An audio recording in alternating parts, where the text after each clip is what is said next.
Il vous a parlé de blocs, de béton. Non, c'est des planches. Ça veut dire que le prisonnier, tellement ils sont nombreux, que dans chaque quartier, ils ont décidé de mettre des planchers. Il y a un premier plancher qui s'appelle le mi. On appelle ça le mi. Ça a un nom là. Je vais l'écouter ici. Je vais le dire. Donc il y a un premier. Il y a un premier niveau. Il y a un deuxième niveau. Et il y a même un troisième niveau. Juste pour cette distance, vous avez 3 blocs comme ça. Donc les uns dorment en bas, à mi-pont. Le bas, c'est le sous-pont. Premier niveau. Donc, les planches partent de là-bas jusqu'au point de ce bloc. Deuxième niveau, c'est au milieu. Troisième niveau, c'est plus haut. Donc, ceux qui dorment n'ont même pas de l'espace pour s'asseoir comme ça. Parce que c'est tellement bas, les blocs, les différents planchers. Et donc, les gens rentrent dans les planchers pour dormir. Les gens entrent. Quand vous avez la chance d'avoir ce qu'on appelle un mandat, le mandat, c'est le matelas d'une place, de quelques centimètres. On appelle ça mandat. Sur le mandat d'une place, vous êtes 5 à dormir dessus. L'un met la tête comme ça, l'autre met les pieds comme ça, l'autre met la tête comme ça. Vous êtes parfois 5 sur un mandat d'une place. Ceux qui n'ont pas de matelas, c'est ceux que vous voyez là dehors. Ils dorment sur des couvertures qui passent la journée au sol. Ce sont les tempestés de boue, de poussière. En fait, à voir les photos, elles sont tellement belles les photos. Parce que la réalité est dramatique. La situation est grave à la prison centrale. S'il pleut, c'est la boue. Et les détenus doivent balayer parfois avec leurs propres vêtements pour pousser la boue. Vers le bout de la prison, les hommes qu'on appelle mangostar. C'est le fond de la prison. Aujourd'hui, quand vous voyez ce que vous voyez là aujourd'hui, il n'y a plus de poisson à la prison centrale. On vous donne un carton de poulet, on vous donne des poses de poulet, on jette ça. Et vous mettez ça dans une marmite, une grosse marmite. Ça, non, je vais revenir au nom. J'ai des choses que... Donc, dans cette grosse marmite, tout le monde met son morceau de poulet. Aujourd'hui, on donne plein poulet. On te donne une cuisse. Une cuisse, c'est pour 2 personnes. Vous découpez la cuisse d'un poulet à 2. Et tout ça est préparé dans une grosse marmite. Sans huile. Juste en versant de l'eau, en trouvant un peu de sel. C'est ça que les détenus mangent. Il n'y a plus 2 repas, 3 repas, ça n'existe plus. Il n'y a qu'un repas par jour. Les repas ne viennent pas à 10 heures, ça n'existe plus. Les repas viennent parfois à 15 heures. Ou à 12 heures, ils décident de vous partager le poulet. Et là, vous découpez chacun un morceau de poulet, un petit bout comme ça. C'est ça que vous mangez. Avec du huile dans de l'eau. Parce que vous trouvez l'huile. La majorité des prisonniers n'ont pas d'argent. Soit ils ont été abandonnés par les parents. Aujourd'hui, il y a un autre phénomène. La majorité des jeunes qui ont été arrêtés, et c'est là que, c'est pourquoi je l'ai tenu à un moment donné à dire qu'il faut qu'on dise quelque chose. C'est bien beau qu'on parle d'Henri Mambundu quand j'étais en prison. Moi, je l'ai dit à Libreville dans les conférences de presse. C'est bien qu'on dise Bertrand Zibi. C'est bien qu'on dise Gandhi Washington. Mais est-ce que les gens peuvent imaginer combien de jeunes Gabonais anonymes subissent en prison, ça qu'on ne parle jamais d'eux, qui ont été arrêtés pendant la campagne électorale, qui ont été arrêtés après les assauts de QG de janvier, et qui ont été arrêtés plusieurs semaines après. Mais ça, c'est monnaie courante. Chez nous, la PJ se balade comme si c'était le président de la République aussi. Le policier qui rentre, qui va à la police, comme si vous voyez un policier à Libreville, il est même plus vantable pour vous qui êtes fonctionnaire ou bien placé. Il devient bancal. Même quand il était normal, il devient vantable, bancal, tout ça. Il devient très élégant. Il est heureux du travail qu'on lui fait faire. D'aller arrêter les Gabonais tous les jours. La prison est peuplée de prisonniers politiques. Arrêtés pendant les émeutes. Mais c'est les jeunes, vous les rencontrez, vous avez mal. Vous vous dites, mais qu'est-ce que tu fais ici? Il dit, ah, mes parents m'ont abandonné parce qu'ils me disent qu'il ne fallait pas aller faire des marches. Ou les parents viennent quand même. Pourquoi on ne nous rend pas visite? Mais on ne rend pas visite aux prisonniers à Libreville. Elle disait que c'est dur de voir Bertrand Zibi, mais tu le vois où? Moi, c'est ma fiancée qui est là, qui est depuis quelques mois déjà en France, qui se battait quand même pour trouver la possibilité de venir me rendre visite. J'ai dû inventer même des maladies. Puis j'étais gravement malade, mais pas là encore parce que j'avais rencontré une soeur à moi qui travaille. Il y a des choses que je ne pourrais pas dire aujourd'hui. Mon dossier est en instruction, c'est l'épée qu'on met sur ta tête au Gabon. Comme moi j'ai vu au Gabon, je vais repartir. Hein? Il y en a qui sont en France, donc souvent, comme on n'a pas les mêmes problèmes, moi on peut accompagner l'aéroport. Vous venez là-bas avec nous. Donc il y a des choses sur lesquelles je ne pourrais pas en dire, je ne pourrais pas parler beaucoup. Donc voilà un peu. Voilà les conditions de mon arrestation. Pendant des mois et donc depuis le 9 juillet, Ali Bongo décide de nous mettre sur une liste noire. Il faut nous arrêter ou nous tuer, mais ça c'est clair, c'est connu. Au Gabon, c'est un Far West. C'est ça une dictature. Ils ont débarqué chez moi. Là, on est en août. Ils ont déclaré les premiers résultats. Ils estiment que je suis le leader des jeux et que je suis incitateur. C'est moi qui ai voulu faire ceci, là. Il faut absolument qu'on m'arrête. Évidemment, je faisais des apparitions dans les meetings politiques. Mais je pouvais arriver, je savais comment je partais. Vraiment, c'était quand même organisé.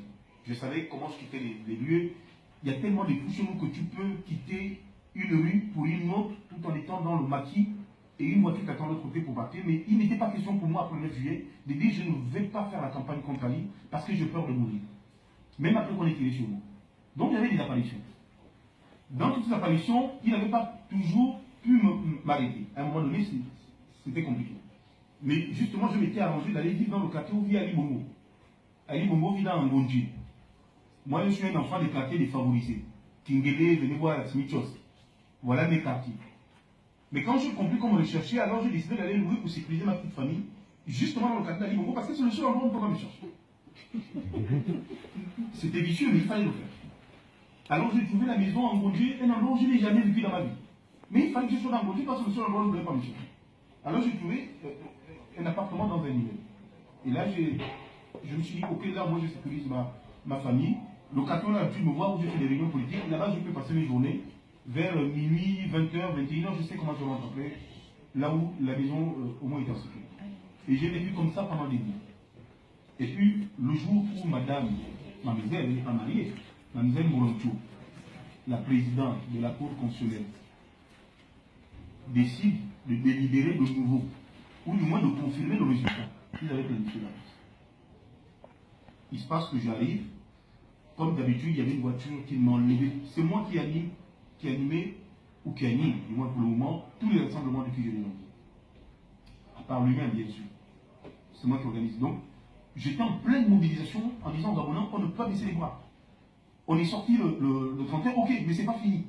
Borancho va devoir dire les mêmes conneries. Et donc, j'avais tenu à garder une mobilisation au cul des gens. Et je l'ai fait pendant des semaines. Mais le 23, j'annule le rassemblement du 23, parce que c'est tout le rassemblement le plus important. Pourquoi? Parce que le QG est déjà barricadé, délimité déjà là, et on m'appelle bien de côté. Là, quand même, si tu reviens au QG, c'est dangereux. C'est mort ici, c'est bloqué, on sent que ça va être grave. Ok, donc j'y vais pas. Mais je tourne quand même les quartiers pour rencontrer les règles. Enfin, les détails, vous pouvez imaginer comment ça se passe pour être capable de soulever du monde. Donc je rencontre du monde, et puis je rentre vers 20h30. Une première voiture qui m'amène chez les voisins, à 2 km de là, et de là il y a une autre voiture qui me prend parce que même à mes proches, je disais jamais que je vivais là. Quand quelqu'un me dépose, je dis non, en fait je vais voir une tante.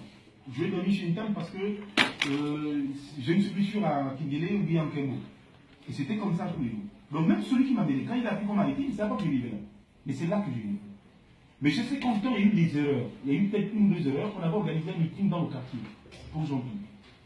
Et je sais que ce jour-là, il y a une ou deux personnes qui ont découvert ce jour.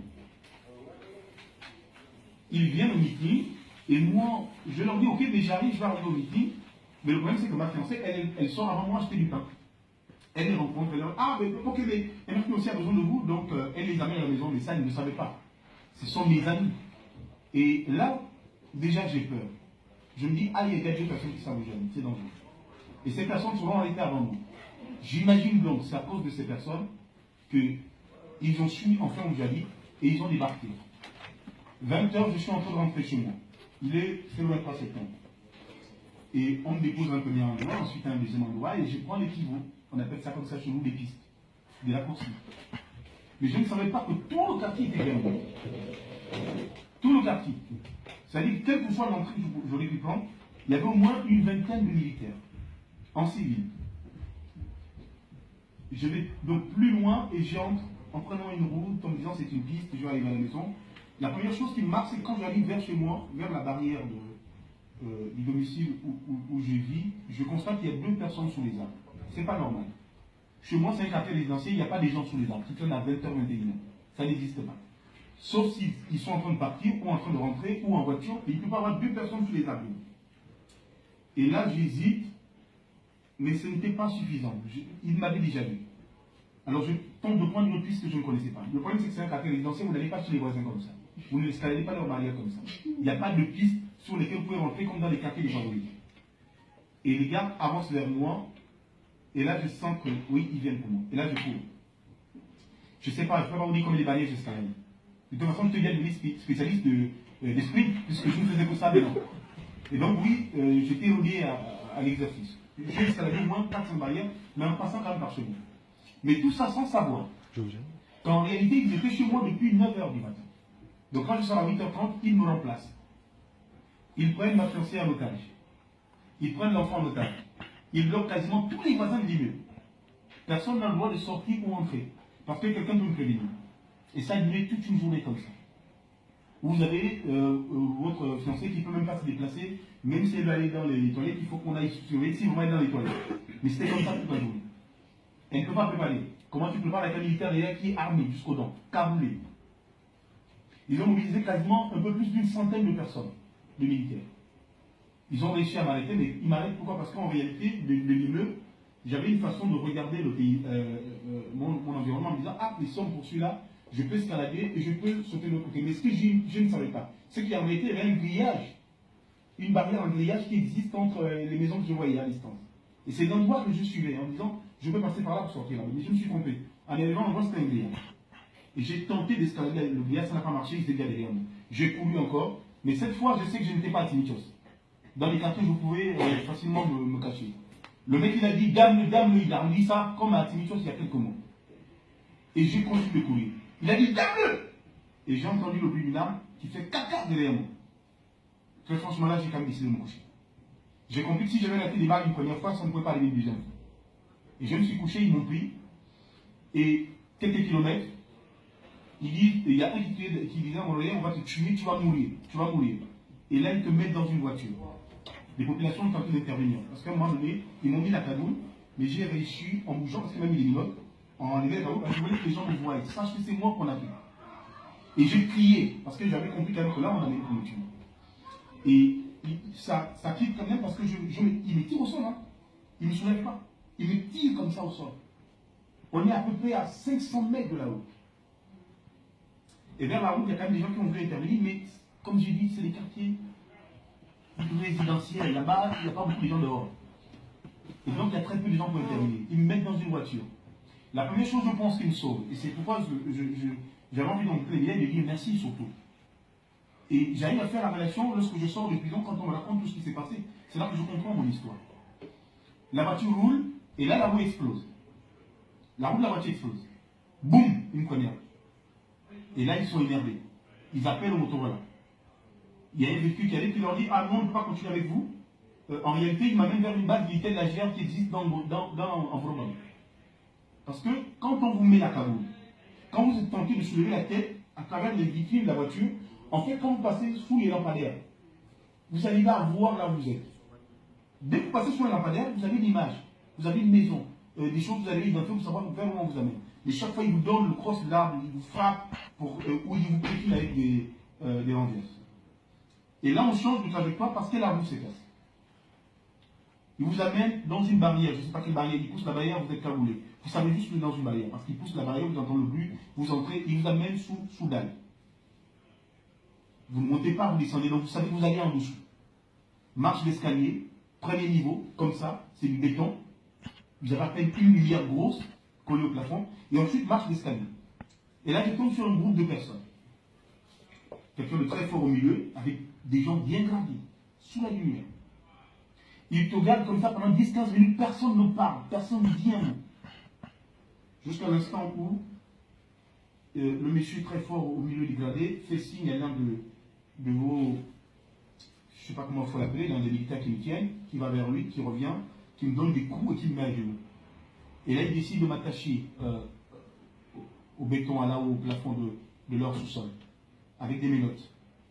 Ça a duré 10-15 minutes. Et l'autre, il y a un qui revient pour nous, qui dit, ah non, laisse, ça commence à faire du bruit. J'ai fait le lien avec le fait que TV5, dès qu'on m'a pris, dans les 30-40 minutes, commencer par parler de mon arrestation, je crois France 24 aussi. C'est peut-être ça qui m'a sauvé. Parce que je ne peux pas le dire quand je suis arrêté. Mais c'est quand je sors qu'on m'explique tout. l'enchaînement des choses, que j'ai fait le lien entre la boucle qui se perce, je gagne du temps peut-être, et la destination qui change. Parce que le véhicule qui est en train de monter ne peut pas repartir vers là où ils vont. Tout ça fait que Dieu est au centre de cette histoire. Je suis